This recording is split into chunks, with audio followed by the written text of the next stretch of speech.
2016 ako po ay nag-exit pero meron po akong exit re-entry. However, meron po akong NOC or No Objection Certificate. Ngayon po ako ay nag-a-apply pabalik sa Saudi Arabia.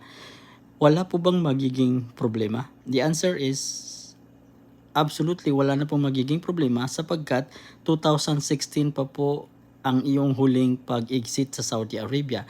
Kahit ikaw ay nakaban, tapos na po ang 5 years. So kung nakaban ka man at that time ay natapos na po ito dahil ngayon ay 2024 na. Ibig sabihin tapos na po yung ban mo which is 3 years dahil ikaw ay merong exit re-entry before.